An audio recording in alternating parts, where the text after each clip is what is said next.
Velkommen til Hobby Family. I dag vil jeg vise, hvordan man kan lave en squishy uden brug af farlig kemi. Squishyen her kan bruges som en squishy, den kan også bruges som en stressbold, og den kan bruges til optræning af fingermusklerne, f.eks. hvis man har brækket en arm, eller hvis man har gigt. Du skal bruge ganske få ting. Du skal bruge 60 gram majsstivelse, en halv deciliter vand, 2 balloner, en ske og en saks. Derudover så har jeg brugt bunden af en drikkejoghurt som trakt, og det kommer I til at se hvorfor lidt senere. Fordelen ved at bruge majsstivelse, det er at man laver en ikke-neutrons væske deri. Det vil sige at den er rigtig dejligt blød når man klemmer på den, men hvis man slår på den eller kaster den, så er den faktisk hård. Og det var meget sjovt. Men. Tag en ballon, har lige pustet den lidt op og slået luften ud igen, bare for at lave lidt mere plads. Og så sætter jeg den her på. Den skal så langt op, at den er op over gevindet, så den holder lidt fast, men ikke for langt op, for vi skal have fyldt noget dernede i. Det er de her 60 gram majsstivelse. –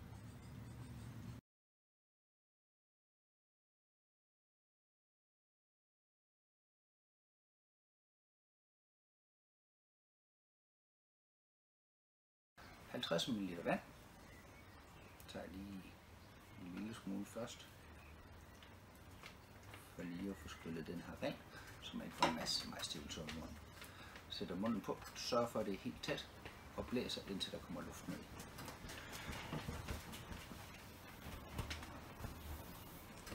Sådan der.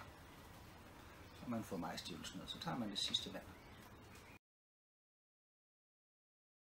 Og så holder jeg fast hernede, og så sætter jeg munden tæt omkring igen og puster.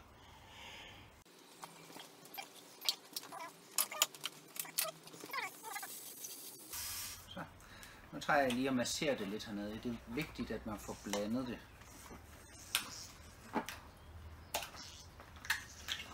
Fordi vi skal have al luften ud. Og hvis nu man ikke blander det, så ligger vandet sig bare oven på majsstivelsen. Og så er det bare vand, man lukker ud, og så bliver det noget helt lidt af hvert forhold. Sådan. Så lukker jeg lige så til ud igen. Jeg holder hernede, så kan man lige holde øjnene under og komme noget op. Så kommer der noget af væsken op her. Det vil sige, så er den helt fyldt. Presser jeg lidt ned. Slår en knude på det. Den væske der er henne i kaldes ugeblæk. Man kan også bruge den til mange andre ting. Hvis man har meget af den, så kan man fylde et badebassin eller noget tilsvarende med det, og så kan man rent faktisk gå eller løbe ovenpå det. Men hvis man står stille, så synker man i. Man kan også bare tage en brædepande eller tilsvarende. Så kan man nok kun gå et enkelt skridt. Så masserer vi den lige lidt. Ja. Jeg ser her, den er dejligt blød, når man trykker på den. Slår jeg på den, så binder kornstivelsen sig sammen derinde i, og den bliver hård. For en sikkerheds skyld, og noget der giver en ret fed effekt, synes jeg også, så tager jeg lige og sætter en ballon mere på.